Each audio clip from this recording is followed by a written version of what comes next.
Hello, noble people. My name is Noble, and today we're going to be looking at some popular Deltarune theories. This is all might seem a little random, but I actually did a stream where a lot of people actually joined in, and we had fun talking and just casually playing through Chapter 1. I will probably do one for Chapter 2. I don't know when this video will come out. But basically one of the main key parts of the stream is people like to talk about theories with me in the chat, and some were asking my opinions on theories, some were saying their own theories, and I figured since people actually would like it in the stream, it might do well as a video, so I found this actual form on YouTube. I'll leave a link in the description if you want to do it yourself, and basically we're going to go through and rate these theories. Now, little bit of warning, I have gone through some of this already to look at it, to already have my thoughts put on display to make me understand what I'm going to be experiencing in this form. Some of these range from absolutely crackpot theories that have like a 0% chance to come true, and some of these are just blatantly stuff that is true, like this first run right here. Are darkeners image things that are brought to life, imminent objects that are in the room? Yes, this is practically canon. This is considered canon. So I'm actually going to be jumping around, skipping over some theories, and I only really talk about the theories that actually speak to me and are kind of interesting, even if I don't really think they're that big necessarily. If they catch an intrigue, I will talk about them a little bit. So without further ado, let's continue into this video. Okay, the first one I do want to talk about is rate the Birdley Is Dead after Snowgrave. So this is basically talking about how Birdley is dead after we use the Snowgrave attack. After Noel used the Snowgrave attack, this means Birdley is dead. I personally think this is a 7 or an 8, simply because there's a little bit of a doubt that I have, that is the fact that obviously monsters do turn to dust. Now, we don't know if that is the case in the Deltarune world. We also do have some circumstances of monsters bleeding, because Sans bleeds at the end of the genocide fight. So we don't actually know if they do, or there's special circumstances. But I want to say it's basically canon. One, because I feel like it would be more impactful to the story for Noel to realize that, oh no, I actually killed Birdley. That would be insane for her character and story arc through the weird route. And second, the actual spell description I'll throw on screen right now, it actually says fatal before you actually click the move. So I'm assuming, unless Toby changes that, I'm assuming Birdley is dead when we use the Snowgrave move on him. Okay, the next one is the chest theory. This one is going to be a little bit debatable because I do not like the chest theory. I'll put it at a 4 because I really wouldn't care too much if it was a case. Basically, I don't care for the idea that our bosses are locked into this order. I feel like King and Queen kind of made sense, and we do know that from Chapter 1, Toby hadn't really planned anything out yet. So Toby has fully written the entire story from the time we got Chapter 2 to when we're getting Chapter 4. He has the entire story planned out. And I feel like it would be very limiting for the main bosses to just be a rook, a bishop. Now, that's not saying it wouldn't be cool. Especially for me personally, I feel like we're probably going to have a dark world in a church, so a bishop for Chapter 4 would make sense. And also, obviously, the knight being the main boss, and also a pawn. The pawn could very easily be interpreted as actually Chris, as us, the player, are using Chris as our pawn to play the game. So there are unique interpretations of how this could go, but like I said, it kind of falls apart because you only have so many chess pieces. Like, the chess player is the last one, and it just kind of doesn't make too much sense because Chapter 1, 2, 3, 4, 5, 6, 7. Yes, it does. No, I'm sorry. Did I miscount there? No, 5, 6. No, I did count. Okay, never mind. I'm stupid. I don't know. I feel like it wouldn't be the best. That being said, I don't think it would ruin it. Maybe Tenna, because we think Tenna is going to be the main boss of Chapter 3. Maybe Tenna has a nickname that's Rook or something like that. I don't know. But we'll just have to wait and see. The next one I do want to talk about is the choosing Rouse or Noel theory. This one is interesting, and I actually hadn't seen this one before actually looking at the survey. Was since in Dragon Blazers, Noel mentions that the mage left the party, this could be possibly foreshadowing that we'll either have to choose Noel or Rouse at some point. And I actually think I would really like this idea. I think this is a strong 8. I think this theory could be good. This is not really a theory and just a hypothesis of what might be a gameplay element or a story element. Mainly because, as of right now, I do not really care for Rouse as an overall character. I feel like he does his job, but there's a little bit of mystery that I do kind of like, but him as a character is supposed to be bland. That's the whole idea. He is doing his role and fitting his role as a character. Kind of trying to push stuff to the side and, like, distract you, say, hey, look at Susie and Noel and try and talk to Chris. That's interesting. But if this were to happen, I would like it to be a confrontational point where Rousse's side makes more sense, but Noel you like as a character more. Noel is my favorite character in Deltarune, so I would probably pick Noel. But if logically speaking, Rouse was right about something, it would actually have a very cool story if this was a choicer that we could make down the line. This is the next one that I want to talk about. Rudy is really sick and he will probably die. I don't want to sound like a Debbie Downer, but this is basically canon for me. Rudy, Noel's dad, I don't feel like he's making it out of Deltarune, and while I do love his character and I probably will cry once he dies in the story, if you don't know, we actually do have a Rudy in Undertale. Now, technically, it's not quote-unquote canon. There was an Undertale alarm clock that got canceled that was going to have special dialogue. Now, that dialogue was released for the 5th anniversary of Undertale, and one of them had Asgore actually talking about Rudy in Undertale, and he actually died. He fell down in Undertale canon and turned to dust. So I really think Rudy probably will die. I don't know when he'll die. There's some theories that people think it will happen either Chapter 4 or Chapter 3, which I don't want to have happen because I'm so excited for Chapter 3 and 4, but if the emotional impact of Chapter 4 when it starts out is us watching a character die, I will be permanently shocked for the rest of my life. I feel like he's gonna have to die for a plot point for Noel, which yes is bad, but I don't know. I feel like there has to be something going on with Rudy. He's not making it through, and I'm very sad that he is going to die. Okay, the next one I want to talk about is Sans is a Darkener. So this goes on to the plot point that in the No Mercy route of Undertale, we know monsters don't bleed, but Sans bleeds when we kill him. So maybe he's not a monster and maybe he's a Darkener. Now, that being said, this would have to have a very, very big but on the front of the theory because this only makes sense if the Darkeners themselves bleed, which we don't know is the case, as fighting them causes them to run away. The only way we can quote-unquote kill them is using Noel's Ice Shock or Snowgrave. So we've no idea if they actually bleed. I think it's interesting that the idea that he's possibly a Darkener. I don't know how he would be in the overworld. We do know that possibly Rouse can come into the overworld, considering he's most likely from the pure Dark Fountain, because he says he hurries over from his Dark World to the Chapter 2 Dark World. It's not really explains how he gets there. So I feel like it would be interesting. I don't know if it would make sense, if it would expand upon Sans' character, but it's definitely an interesting thing to think about, and I wouldn't mind if it was the case, if that happened in the actual game. Okay, the next one is actually a big list of characters.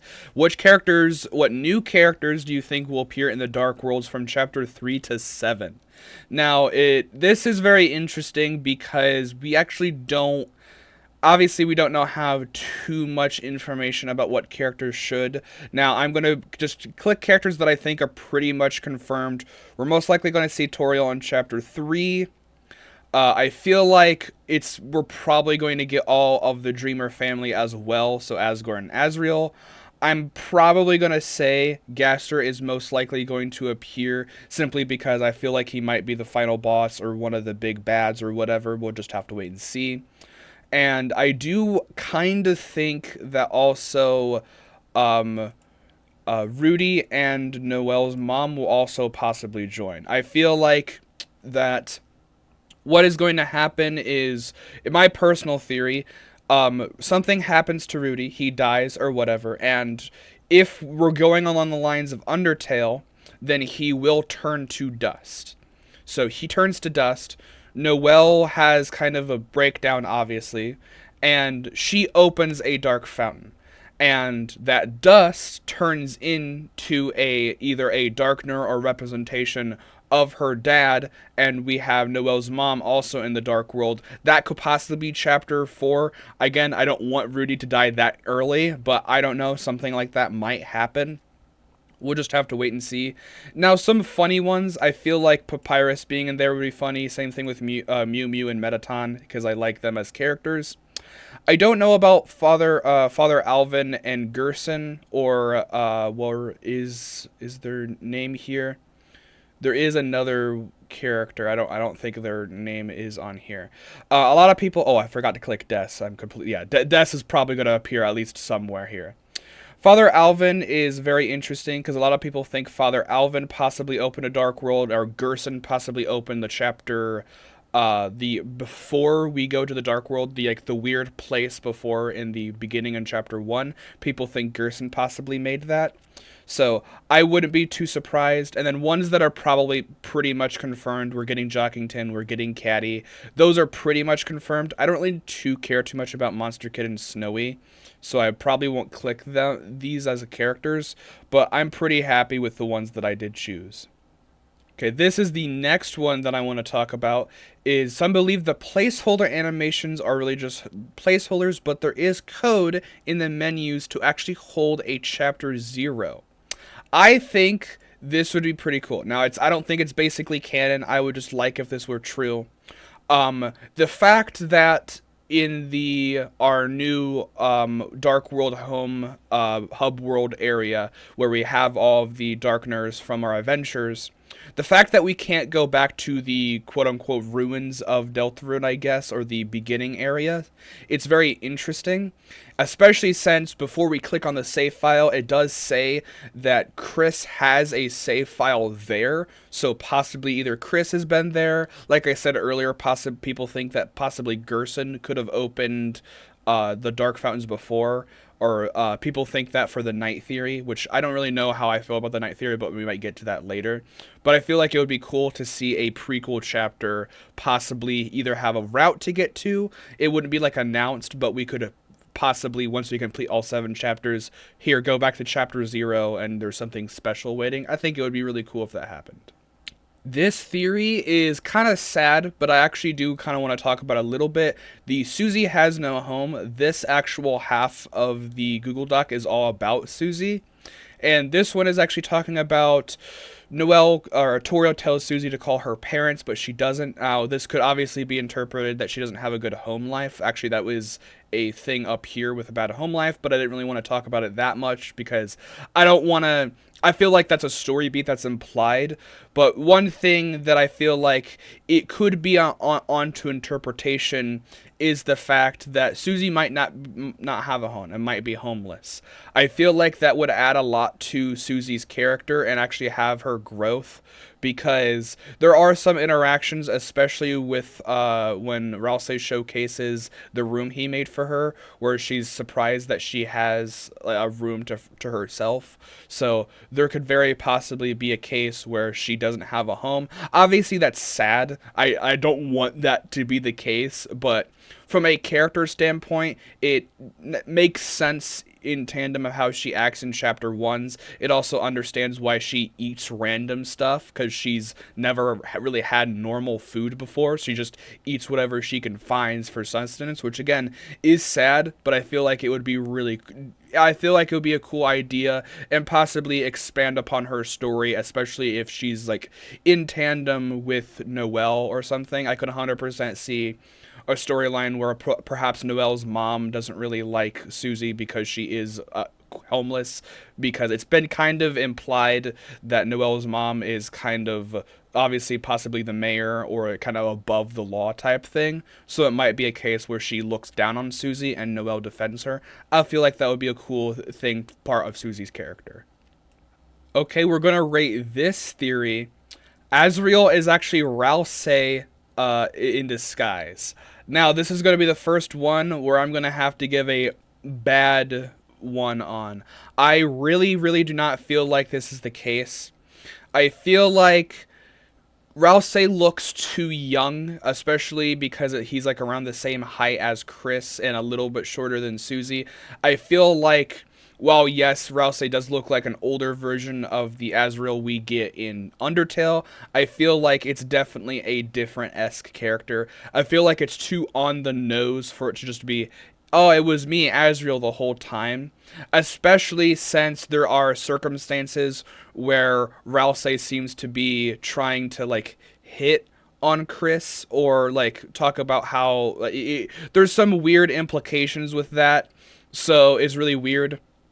And I don't know if that is the case. I really don't like that. Again, we'll probably figure out. I do have a theory that I don't know if it'll happen in Chapter 4, but I feel like one of the cliffhangers that we're going to get is the cliffhanger opens up with us seeing adult Rousey, or adult Azriel, and he's home from college or whatever, and I think that would be really cool to see.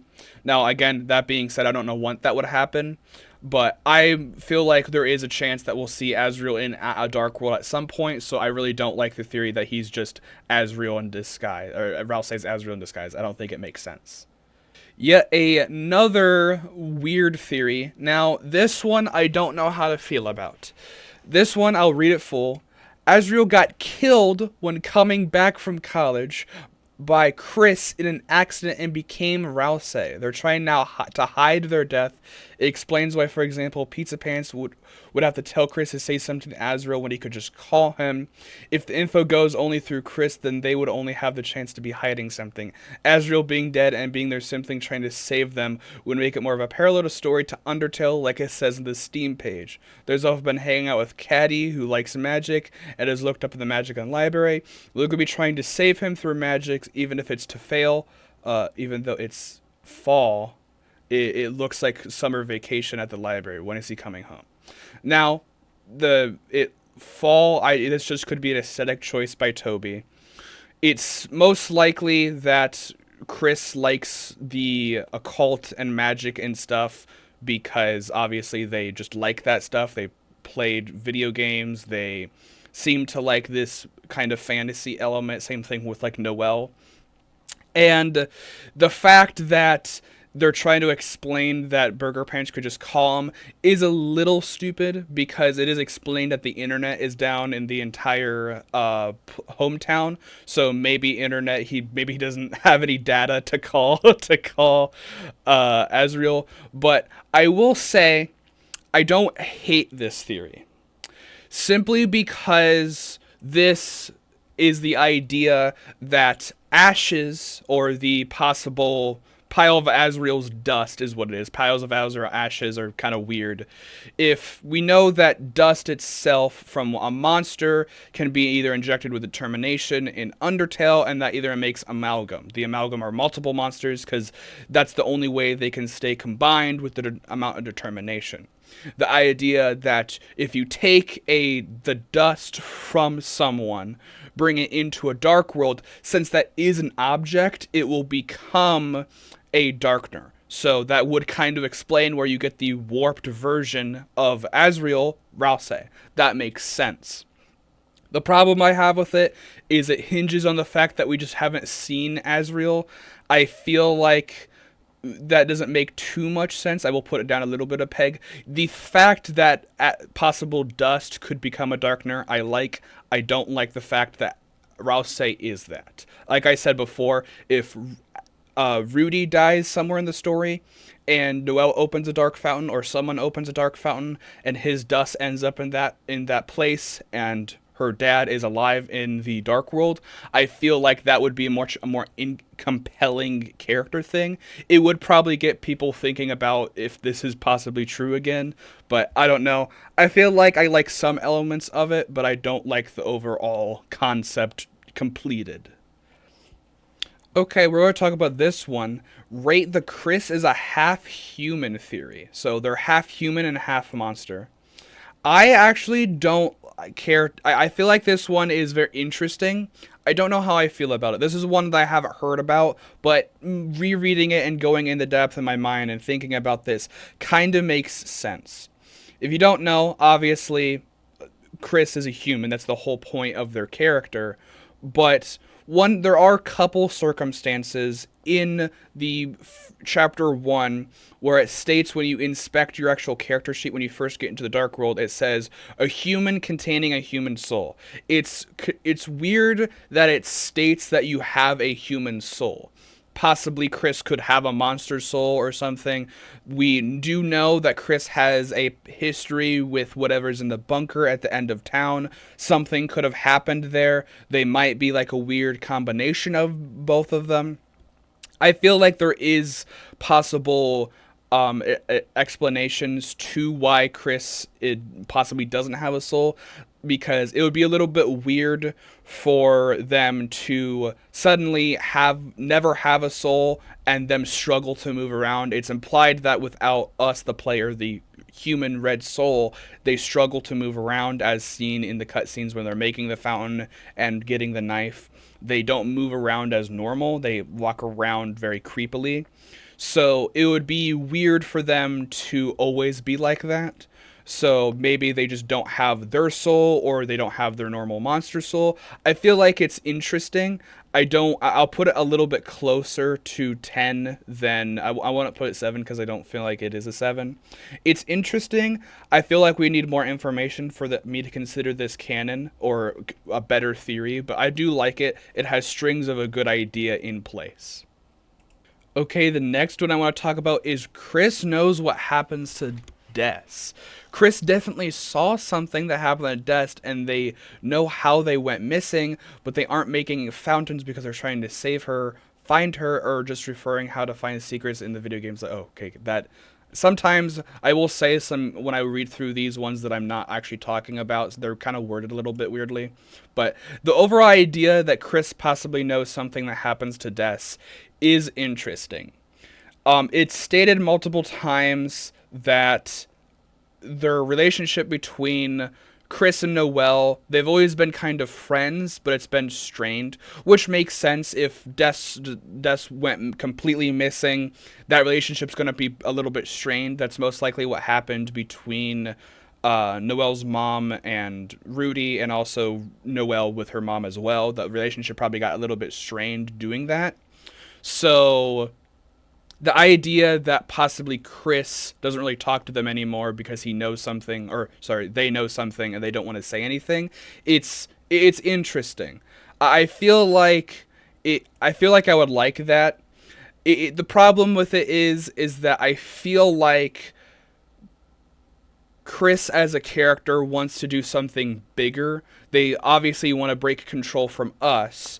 I feel like if they were trying to search for Des just by themselves and not doing anything else, they would at least try and tell Noel, because Noel would probably be on board with that.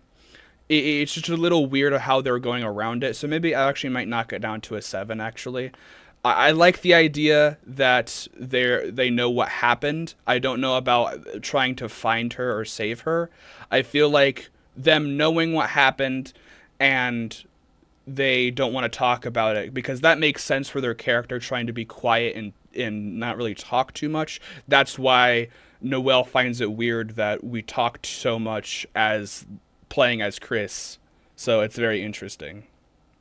Okay, here is going to be a huge one that I'm probably going to get some comments in this video. Is Gastra the main antagonist? I'm going to be probably put on a spike. Now, this one talks about the Easter eggs, or the eggs we find. I'm not going to talk about that. I'm just going to talk about this main theory right here. Yes. I feel like Gastra is such an interesting character because obviously we think he exists in sorry, my brain.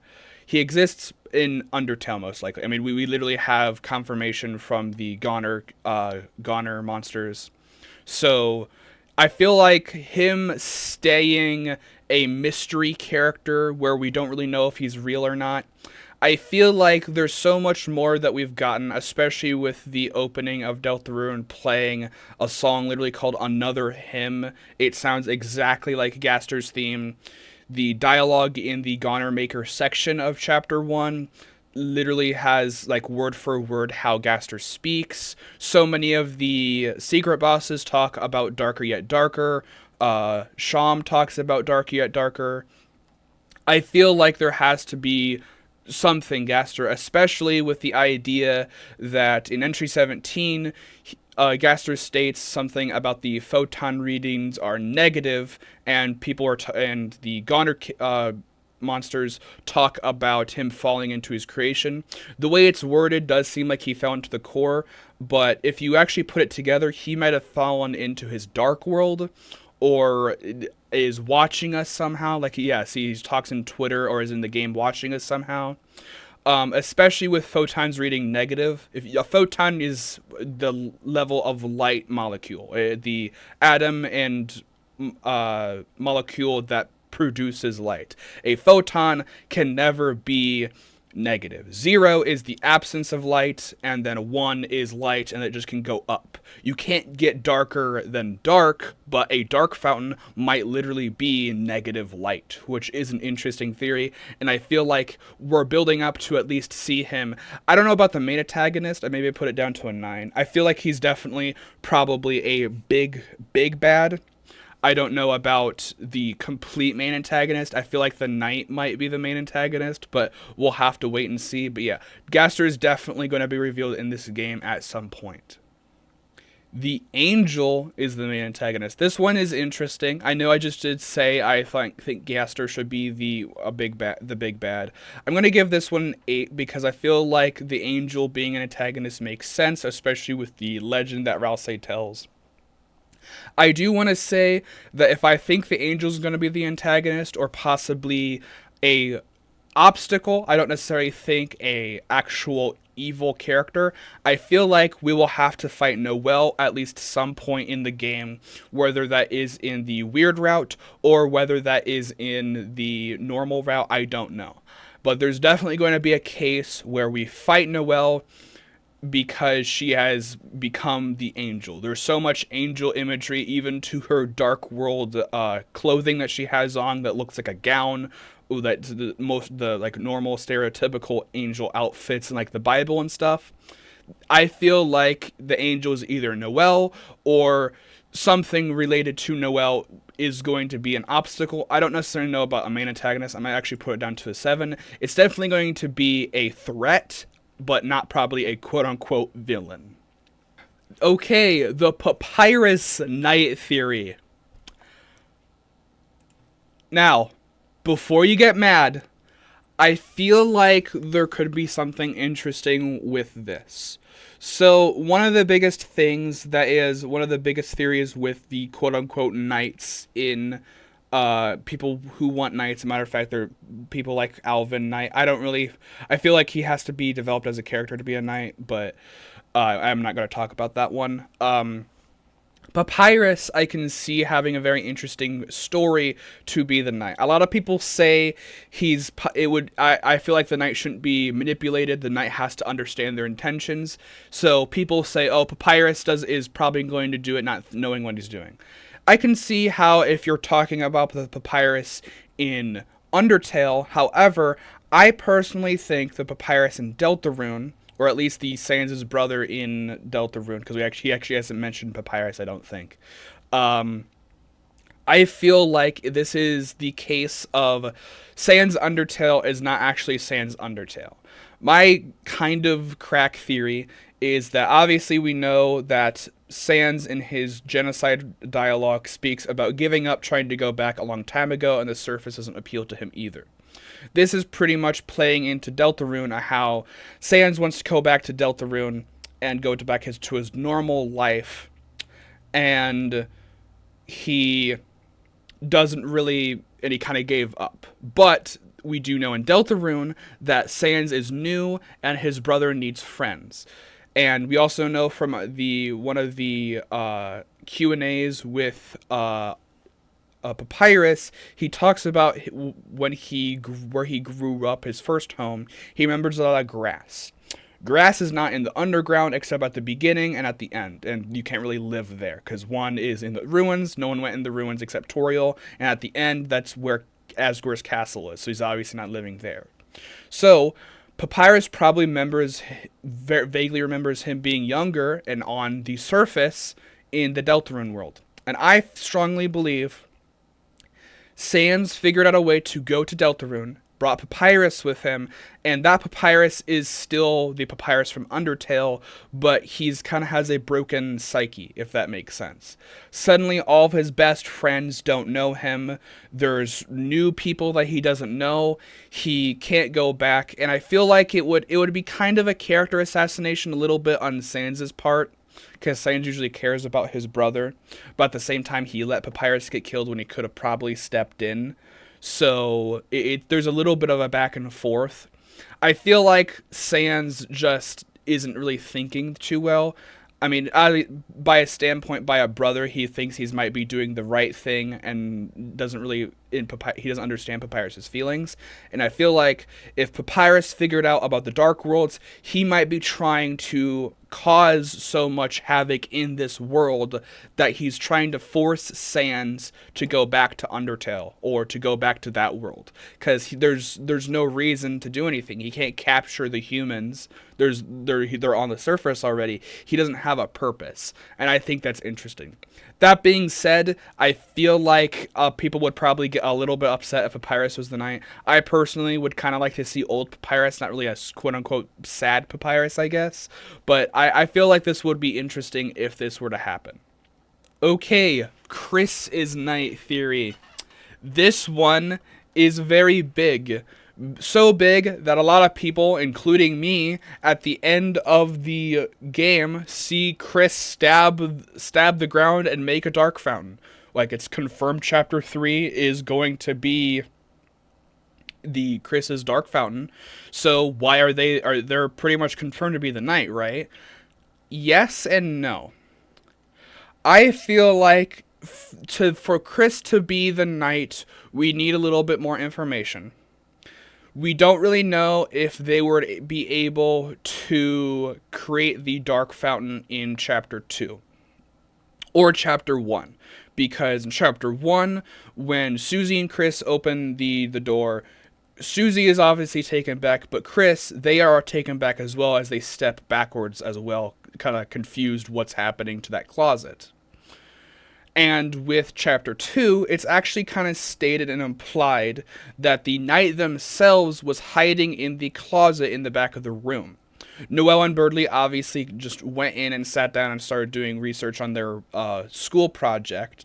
It's not like they walked in, maybe hovered a little bit. We did kind of hover in Chapter 1, but I feel like they would be like, hey, it's completely pitch black in this room. You probably shouldn't be in here. I feel like the knight is most likely standing in that closet, pops out, stabs the earth, it turns into a dark world, and they wake up in the dark world because they don't know what's going on, and they obviously already were in that world to begin with, so they probably were there when it opened up, especially because they feel like it's a dream, which makes me feel like that's what's going to happen to us in Chapter 3. We're going to wake up, be like, oh, hey, we're in a dark world, and then continue the story. So I feel like it probably couldn't be Chris, but I do have a hypothesis that there might be multiple knights and we might have multiple characters doing different things. I don't think every chapter would have a knight, but we just have to see and watch. I feel like Chris Knight could be expanded upon. We'll just have to wait and see, but I'm kind of in the middle of the road with Chris's Knight. I feel like it could be interesting, but at the same time, like I said, it needs more explanation. Des is the knight theory. Now, this is interesting simply because obviously we know that there is someone in the code that is talking, and we don't know what character it is, but people are kind of confident that it is Des in the code. And I am confident too, but there are some people who think she might be the knight. Now, I don't actually know how I feel about this. I feel like it would be interesting for a character in the code to be the knight, but at the same time, I feel like Des is going to have her own interesting storyline that is going to be developed throughout the game and isn't going to be really showcased until later chapters. And I'm very a little bit confused what will happen. I don't know if I like it or I don't know if I hate it. I'm just going to put it in the middle. I feel like it could be interesting if we get more lore about Des as a character, but from now on we don't really know too much about Des. Possibly she was in a relationship with Azriel. We actually don't know too well, but I feel like it would be interesting. We just have to wait to see how it plays out. Okay, we're going to go through this part now. This is talking about which characters do you think could have made each fountain. So the first one is going to be the Grand Fountain. Now, I am on the strong belief that I feel like it's either going to be Gastra possibly making this fountain, a unknown character making the fountain, just with someone you haven't met yet, or they're actually not on this list, are they? Alvin is on this list. I don't actually see Mrs. Boom. I guess I will type in Gerson because I believe Gerson could have possibly made the first one, especially with there being pictures in the chapter at the end of chapter 1. Maybe he could have made the chapter 1 fountain, but I feel like since the chapter or the Grand Fountain and the stuff before we go into chapter 1 are kind of deteriorated and like old and run down, I feel like it makes sense that someone older made that Grand Fountain and haven't really been there, because we know the Lightners kind of engage and the purpose of the Darkners are to kind of serve or be in the way of the Darkners or of the Lightners. So maybe it's the case that those Darkners never had a purpose and deteriorated over time. So I feel like it makes sense that a character that we actually don't know is dead right now could possibly be it. It would either be Gerson or a new character, possibly Gastra, but I feel like Gastra you can say for everything. So I would probably go with Gerson. Chapter 1. Chapter 1 is interesting because Chapter 1 fountain, again, could be Gerson. A lot of people think it could be possibly, where is... They changed there is Alvin could possibly be that. I feel like Chapter 1 is a new character. I feel like Chapter 1 is a new character. I feel like the Knight is most likely at least opened 2 of the fountains. I don't know about the Grand Fountain, but Chapter 1 is definitely the same person, and so is Chapter 2. I feel like they're both a new character. I don't know who this new character would be. Maybe it's just one of these characters. I don't know. But I feel like Chapter 1 and 2 are the same person by how King and Queen talk and how the Knight's actions kind of correlate. That being said, who do I think will make... why did it have every man there? Who do I think will make a fountain at some point? So we obviously know that Chris has made a fountain. I am on the strong belief that Noel will make a fountain. Now, I do kind of have a little tinfoil hat theory that I feel like the fountain is either going to be created by... A fountain is going to be created by a character we're not going to expect. And I strongly believe that we could possibly see either the mayor open a fountain or on screen see a random character. So either the mayor makes one, like that would be Noel's mom possibly, because that's who we think the mayor is. Maybe she makes the fountain instead of Noel. Maybe Rudy could make a fountain. I don't know. The one that I would love to see make a fountain would be Papyrus and Alvin. Those would be the 2 ones that I would want to see. Papyrus open the fountain, just simply because I wanted to see Papyrus as a character in the Dark World. That's the only reason. And Alvin, because I kind of want to know more about his character. He doesn't have the face portrait, which usually entails him being kind of a side character, but that can always be changed with him getting a face portrait in the future. So I don't really know too much, but I feel like it would be interesting if Alvin were to actually get a character portrait and open a fountain. I feel like any one of these characters could possibly open one. We could have Sans open one. Anyone could. Even Asgore opens one to possibly in his shop. We don't know. But I feel like I'm good with this list of characters. And with that, I'm going to end the video here. Let me know if you want to see me continue this. I might go back and actually look at some of the questions I skipped over if you want to look at see that. But I had a lot of fun making this. I love theorizing and talking about that. A lot of the questions that I did skip over were just kind of like bland ones. Like there was one of them that literally there was a Sans' Nest theory in here. Sans' Steven Universe theory. There was another one where Ralsei is naked theory, where since chapter 1 he takes off his hat, and chapter 2 when you're going into the Spamton basement he takes off his glasses, or Susie takes his glasses and starts making fun of him. There's a theory that people think he's going to take off a piece of clothing at the end, which is insanely stupid. Like, we haven't even got to some of the crackpot theories. Some of them have been tame, but some of the ones like that are a little bit goofy. There's also some theories that are just blatantly correct, like blatantly just like if you think it's not true, then you don't read the game. Undertale character or Undertale and Deltarune fans can't read. But yeah, thank you so much for watching. I'll definitely try and do a sequel to this if you guys like it. But yeah, thank you so much for watching. Stay noble. I'll see you in the next one. Bye.